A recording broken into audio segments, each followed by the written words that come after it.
yang ke-9.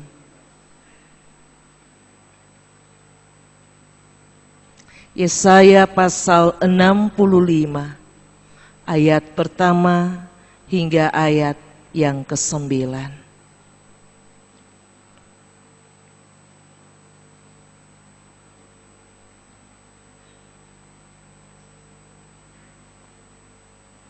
Kita tundukkan diri kita agar kuasa firman Tuhan ini akan senantiasa menuntun perjalanan hidup saudara dan saya.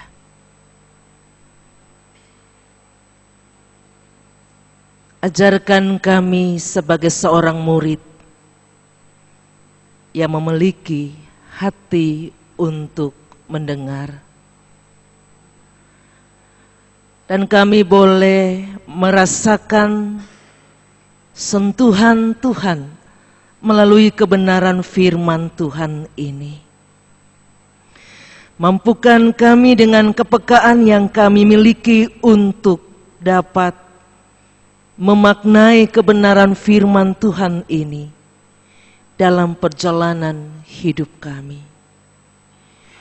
Agar kami tidak berjalan dengan kekuatan diri kami sendiri. Kami tidak belajar untuk mencari kekuatan dunia ini. Dan kami diajarkan untuk tidak mempermainkan kasih setia Tuhan. Hari ini kebenaran firman Tuhan dinyatakan agar kami belajar setia. Belajar setia dan menyambut kasih setia Tuhan di tengah-tengah kehidupan kami, yang mengajarkan kami, menuntun kami, memberkati perjalanan hidup kami. Tuntun hamba-Mu untuk menyatakan firman-Mu Tuhan dalam Kristus firman yang hidup. Amin.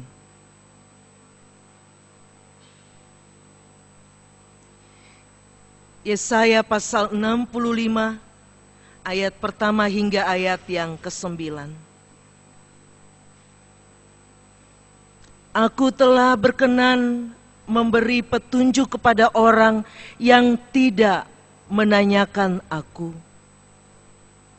Aku telah berkenan ditemukan oleh orang yang tidak mencari aku. Aku telah berkata, ini aku, kepada bangsa yang tidak memanggil namaku. Sepanjang hari, aku telah mengulurkan tanganku kepada suku bangsa yang memberontak, yang menempuh jalan yang tidak baik, dan mengikuti rancangannya sendiri.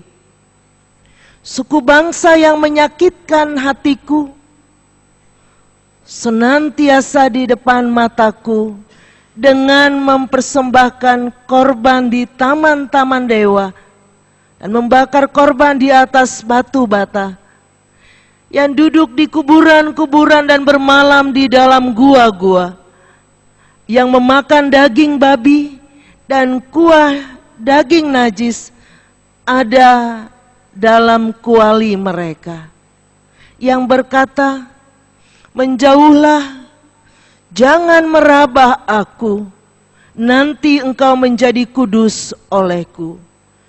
Semuanya ini seperti asap yang naik ke dalam hidungku, seperti api yang menyala sepanjang hari. Sesungguhnya telah ada tertulis di hadapanku, aku tidak akan tinggal diam, malah aku akan mengadakan pembalasan.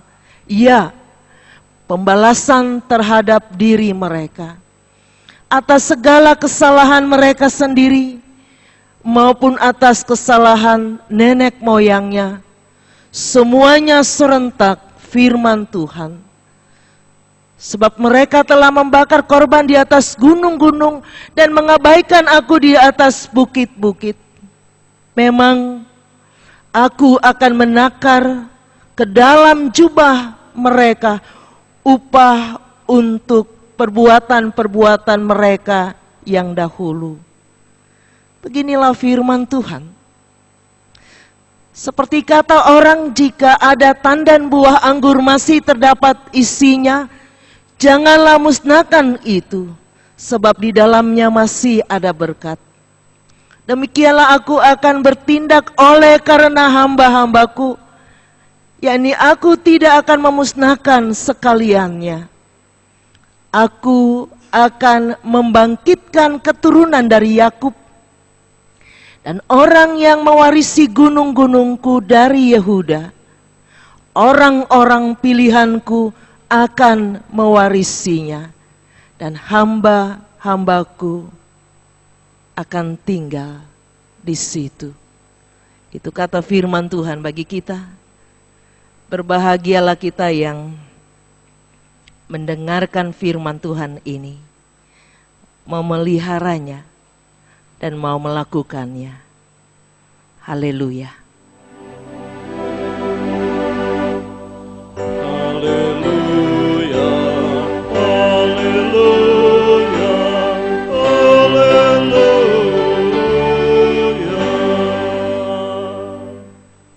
Tema khotbah di minggu keempat bulan Juni ini, jangan permainkan kasih setia Tuhan.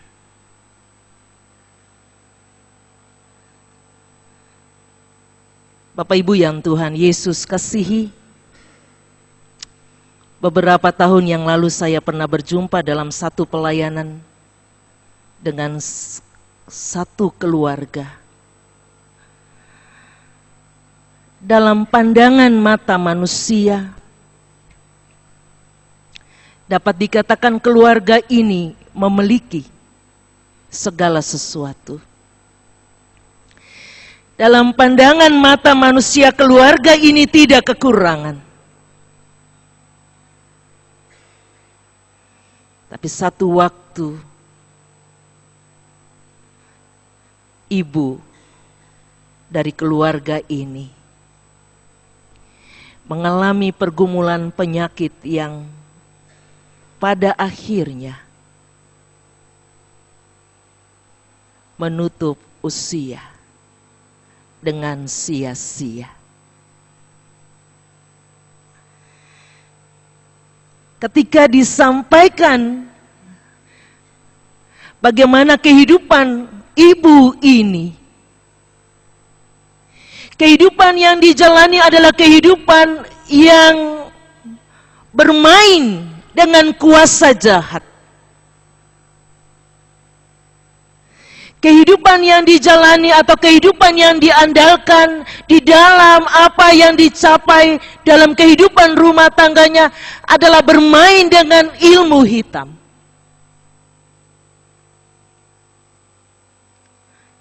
Isi rumahnya semuanya dihiasi dengan barang-barang yang telah diberikan ilmu hitam.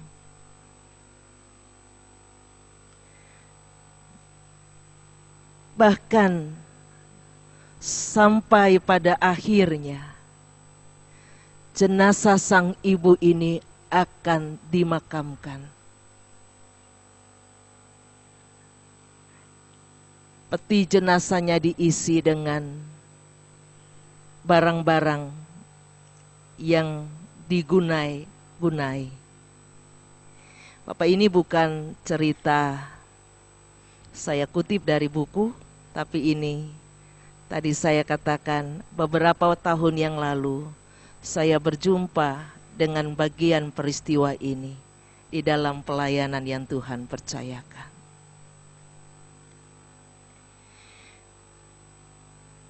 Terkadang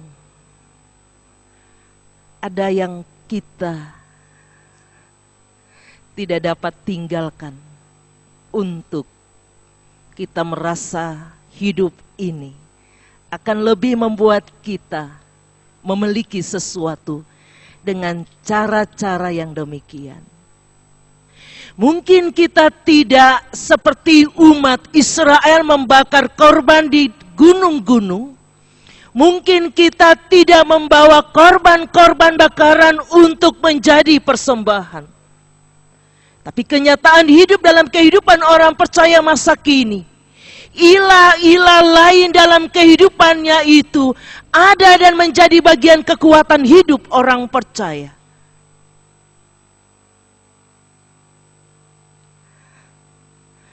Pada saat Yesaya ada di tengah-tengah kehidupan umat dalam pembuangan, Yesaya tidak membiarkan peristiwa-peristiwa yang menyangkali kasih setia Allah ini. Yesaya tidak membiarkan umat untuk mempermainkan kasih setia Tuhan di dalam kehidupan mereka. Untuk itulah bagian ini yang disampaikan Nabi Yesaya kepada umat. Apa yang Allah akan lakukan dan Allah bertindak. Karena memang Yesaya meminta Allah bertindak atas kehidupan umat yang tidak setia dan seringkali mempermainkan kasih setia Tuhan di dalam kehidupan mereka.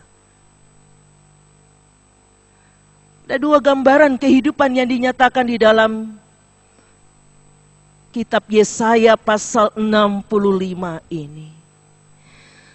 Satu gambaran yang dikatakan di dalam kitab ini adalah gambaran kehidupan orang-orang yang tidak takut akan Tuhan. Orang-orang yang mengabaikan kasih setia Tuhan. Orang-orang yang tidak mencari Tuhan, tapi mencari ilah-ilah lain, mencari dewa-dewa lain. Mencari kekuatan dari bakaran-bakaran korban yang dipersembahkan kepada dewa. Untuk itu dengan sangat prihatin Yesaya menyampaikan seperti yang dikatakan firman Tuhan.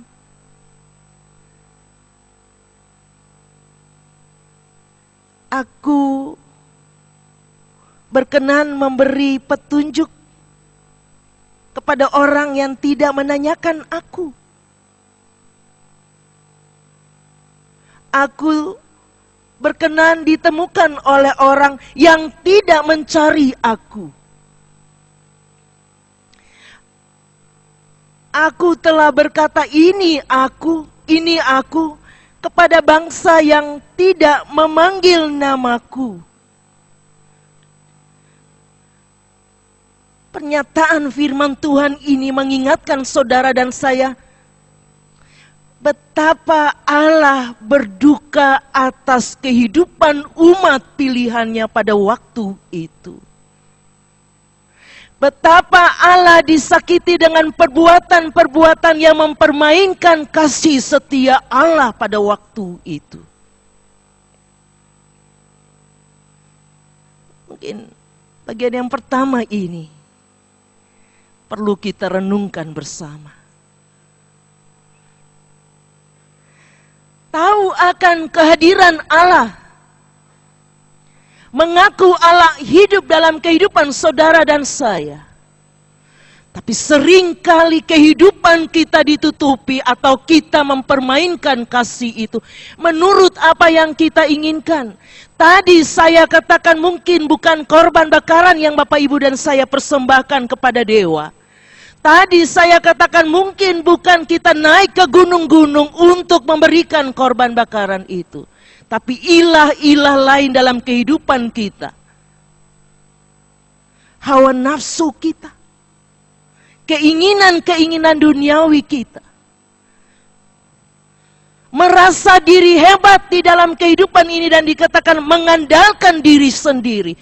Itu ilah dalam hidup Bapak Ibu dan saya. Kalau kita belajar bertumpu dan kita belajar mengandalkan kekuatan-kekuatan itu, kita sedang mempermainkan kasih setia Tuhan. Apa yang dikatakan firman Tuhan? Allah bertindak membalas perbuatan mereka. Aku akan membalaskan itu kepada mereka. Ada penghukuman dikatakan di dalam kitab Yesaya ini. Bagi mereka yang hidupnya ditundukkan pada apa yang menjadi ilah-ilah kehidupan dunia masa kini. Ada hukuman yang disampaikan pada mereka yang tidak menghargai kasih dan kebaikan Allah. Dan tidak ada berkat dalam hidup orang percaya bagi mereka yang mempermainkan kasih setia Tuhan. Gambaran hidup yang kedua, dikatakan di dalam kebenaran firman Tuhan, digambarkan dengan satu kiasan yang sangat dimengerti oleh umat Israel pada waktu itu. Mulai dari ayat yang ke-8. Beginilah firman Tuhan. Seperti kata orang, jika pada tandan buah anggur masih terdapat airnya, janganlah musnahkan itu, sebab di dalamnya masih ada berkat. Gambaran ini mau katakan di dalam Allah bertindak, Allah tidak memusnahkan secara keseluruhan kehidupan orang percaya pada waktu itu. Tapi Allah menakar apa yang menjadi kuasa dan kehendak Allah untuk memberikan berkat bagi orang-orang yang hidup dalam kesetiaan, dalam ketaatan, dalam takut akan Tuhan.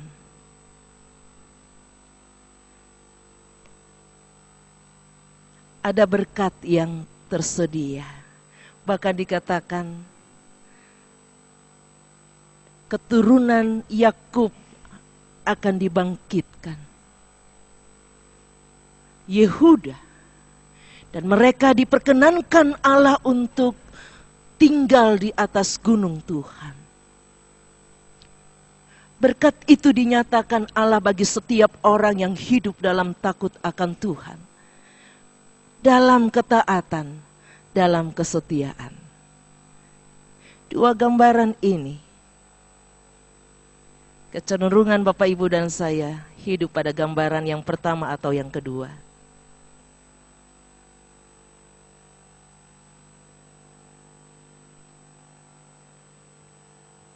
Mungkin ini pertanyaan refleksi bagi kita. Kalau memang kita ada pada hidup bagian yang digambarkan bagian yang pertama, hari ini dikatakan jangan permainkan kasih setia Tuhan. Ini jangan anggap remeh statement ini. Berat konsekuensinya. Jangan merasa diri kita bungkus dengan pelayanan kita. Seolah-olah kita hadir di tengah-tengah kehidupan orang lain. Kita lebih hebat dari orang lain. Jangan kita merasa bahwa kita sudah tahu sesuatu, lalu kita mengangkat itu sebagai aib untuk kehidupan orang lain. Karena yang menakar kehidupan kita layak di hadapan Tuhan bukan saudara dan saya. Firman Tuhan katakan, aku akan menakar ke dalam jubahmu. Itu firman Tuhan, bukan kata manusia. Untuk itu, imbangi kehidupan saudara dengan saya dalam kehidupan masa kini. Bukan ditempatkan pada keinginan-keinginan kita, tapi belajar berdiri pada takut akan Tuhan. Perjuangkan sesuatu yang baik untuk menjadi bagian hidup saudara dan saya. Agar kebaikan itu mengajarkan kita untuk tidak pernah mempermainkan kasih setia Tuhan. Sehingga pada waktu kita dipanggil, kita mendengarkan suara itu jelas dalam hidup kita. Untuk itu Bapak Ibu, kalau banyak orang percaya, katakan bagaimana sih cara mendengarkan suara Tuhan? Lalu mencari, coba dengar. Tidak bisa mendengar dengan kuping kehidupan kita Bapak Ibu. Tidak bisa mendengarkan dengan apa yang menjadi kepunyaan kita yang nampak. Hanya bisa tahu dan mendengarkan ketika hidup saudara dan saya berpaut pada kasih setia Tuhan. Kita sanggup untuk mendengarkan suara Allah memanggil kita. Kita sanggup untuk merasakan kehadiran Allah di tengah-tengah kehidupan kita. Ketika Allah menanyakan kita, ketika Allah menjumpai kehidupan kita, kita tidak akan pernah kehilangan Allah dalam hidup kita. Itulah yang dikatakan dalam firman Tuhan. Bukan kita mengandalkan kekuatan kita untuk mengenal kehendak Allah. Mari. Hari ini suara kenabian ini disampaikan bagi Bapak Ibu dan saya. Kita belajar untuk menundukkan diri kita. Karena kasih yang telah terbagi dalam hidup saudara dan saya yang dari Tuhan itu, kasih itu mahal harganya. Dan Bapak Ibu dan saya tidak bisa membayar harga itu dengan kehidupan yang kita bawa menurut keinginan daging kita. Kalau dalam seluruh perintah Tuhan, 10 hukum Tuhan, jelas Bapak Ibu tadi Bapak Ibu membacanya berbalasan dengan pemimpin liturgi atau liturgos tadi. Jangan ada padamu Allah lain di hadapanku. Jangan membuat bagimu patung yang menyerupai apapun yang ada di langit dan di atas, atau yang ada di bumi di bawah, atau yang ada di dalam air di bawah bumi. Jangan sujud menyembah kepadanya atau beribadah kepadanya. Jangan menyebut nama Tuhan Allahmu dengan sembarangan. Ingatlah dan kuduskanlah hari Sabat. Hormatilah ayahmu dan ibumu. Jangan membunuh. Jangan berzina. Jangan mencuri. Jangan mengucapkan saksi dusta tentang sesamamu. Jangan mengingini apapun yang dipunyai sesamamu. Kebanyakan orang katakan ini bagian kitab Musa. Tapi kebenaran firman Tuhan ini adalah ketika Tuhan mengikat perjanjian dengan umat Israel. Dalam perjalanan memasuki tanah Kanaan. Tanah perjanjian itu. Agar umat hidup di dalam ketertundukan dan tidak pernah belajar untuk mempermainkan kasih setia Tuhan. Bagian ini diserukan bagi Bapak Ibu dan saya. Kalau kita pulang, 10 perintah Tuhan ini kita coba telaah. Mana yang seringkali menguasai kehidupan kita. Belajar untuk tanggalkan itu. Sehingga saudara dan saya hidup hanya untuk hormat dan kepujian bagi nama Tuhan. Saudara dan saya hidup dengan berkat yang dari Tuhan. Tidak akan pergi kemana berkat itu kalau kita hidup di dalam kasih setia Tuhan ini. Apapun keadaan hidup saudara dan saya. Satu waktu mungkin kita berdiri tegak, satu waktu kita terpuruk dan kita harus tundukkan diri kita. Mungkin kita tidak bisa berdiri tegak, kita bisa bertelut di hadapan Tuhan. Dan kita akan melihat berkat itu tidak akan pernah diambil dari kehidupan kita. Apapun yang kita alami ketika Bapak Ibu dan saya boleh hidup menurut kasih setia Tuhan. Jangan menukar apapun dengan kasih setia ini. Kalau mengikuti Tuhan Yesus, belajar setia berjalan dalam kasih-Nya. Kalau tahu kuasa dan kekuatannya tidak terbatas dalam kehidupan kita, andalkan itu. Jangan cari ilah lain. Jangan cari ilmu-ilmu lain. Hidup saudara dan saya bukan dihadirkan untuk menjadi kesia-siaan, tapi menjadi berkat di dalam kehidupan dengan orang lain. Tapi Bapak Ibu dan saya harus tunduk pada apa yang dinyatakan kebenaran firman Tuhan tadi. Jangan pernah mempermainkan kasih setia Tuhan dalam kehidupan saudara dan saya. Mari Bapak Ibu, suara kenabian ini pun disampaikan bagi kita.